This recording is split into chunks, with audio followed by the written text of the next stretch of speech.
Hello बच्चों, welcome in English class. Ninth class के सभी बच्चे। देखिए, मैंने आपको हेल्थ से रिलेटेड टोबैको वाला बताया था, लेसन में पढ़ाया था। उसके आगे का मैं बता रहा हूँ मैं। ठीक है, अब ये देखिए, नीचे से एक दो तीसरा पैराग्राफ से है, यहाँ से चालू है। ठीक है। तो इसमें हमने बताया था किस प्रकार से गुटखा पान मसाला खाने से क्या क्या नुकसान होता है, और उसको निगरानी रखने के लिए एक FSSA एक संगठन है जो हर खाने वाले चीज़ प्रोडक्ट पे निगरानी रखता है। आप लोग कुछ दिन पहले ही मैगी के बारे में सुने होंगे कि पूरा बैन लग गया था। तो ये सब कंपनियां होती है, संगठन होती है जो हमारे स्वास्थ्य को सही रखने का जिम्मा उठाया रहती है। ठीक है। तो अब आगे देखिए, नेक्स्ट वाला। The implementations of the UFSSA lies with the health ministry of each state.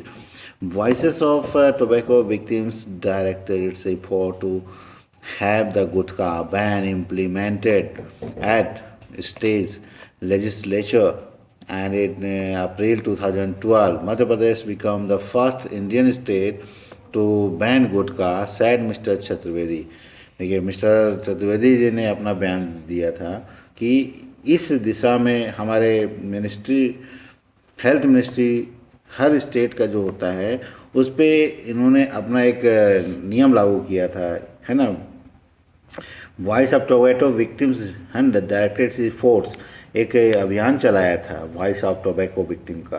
तो जितने लोग भी विक्टिम्स रहे उस गुटखा से, जो नुकसान, जो झेल मतलब परेशानी रह चुके हैं, ऐसे विक्टिम को उन्होंने उनका डाटा तैयार किया, फिर उनसे सामने में रख के उनसे उसके बारे में डिटेल लिया। तो इसमें जितने भी हमारे सांसद लोग हैं हमारे मध्य प्रदेश के, उन्होंने इस पे एक्शन लिया। अप्रैल 2012 में पहला भारत का स्टेट बना था जो गुटखा पे अपना नियम लागू किया था।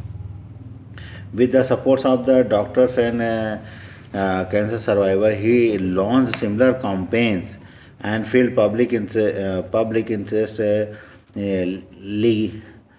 litigations in other states and union territory. This month, Karnataka became the last Indian state to make the manufacture and sale of gutkha illegal.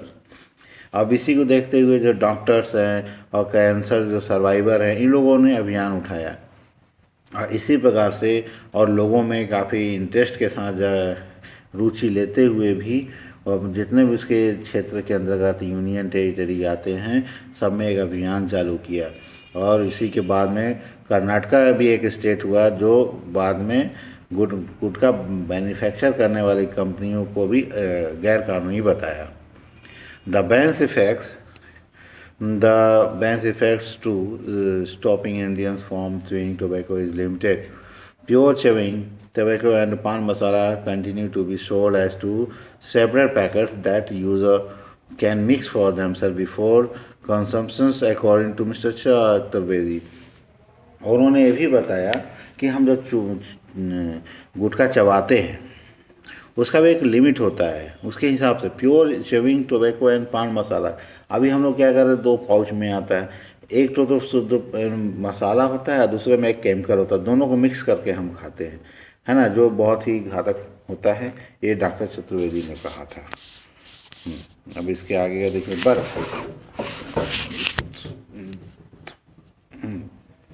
But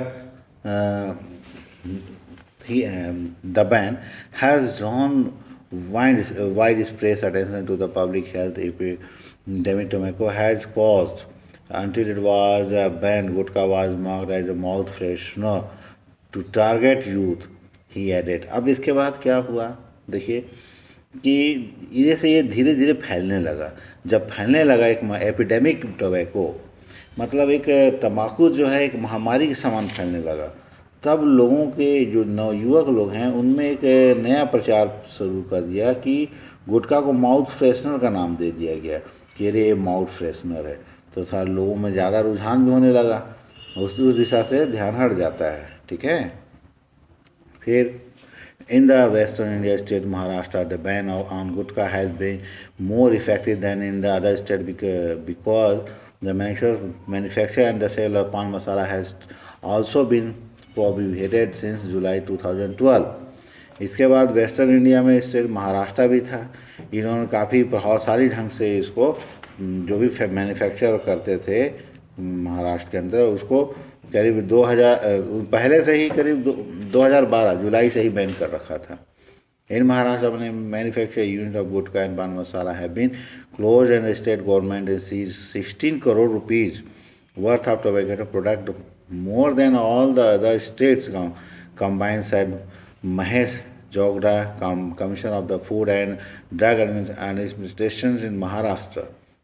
अब इसके बाद क्या हुआ, महाराष्ट्र के जो भी मैन्युफैक्चरर्स हैं गुटखा पान मसाला को उसको भी टोटली बंद कर दिया गया, यहाँ तक कि उसमें सीज करके उसमें सील कर दिया गया और उसमें से 16 करोड़ रुपया का पान मसाला बरामद किया गया था। वहाँ का जो कमिश्नर हैं ड्रग्स से रिलेटेड वहाँ के शासन प्रशासक उन्होंने ऐसा काम किया।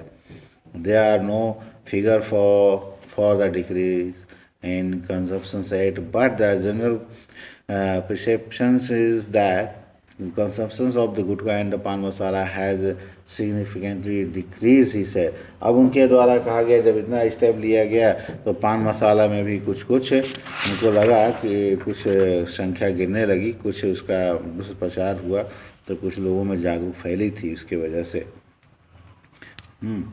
However, boundaries between Indian state are porous and the pan masala that is the manufactured in the other state is illegally to brought into Maharashtra, Mr. Jagde added. जिससे तैसे भी हमारे मिस्टर जो महाराष्ट्र के जागदे थे उन्होंने इसको इलीगली घोषित किया था कि गुटखा पान मसाला बनाने के लिए। The Maharashtra FDA must also submitted a report of the state government each year to renew the ban of pan masala. This is because it is banned under different section of the FSS than one of the ban gutka pan masala and addictive and carcinogenic properties itself, but it's prohibited because the magnesium carbonate content is above the permissible level.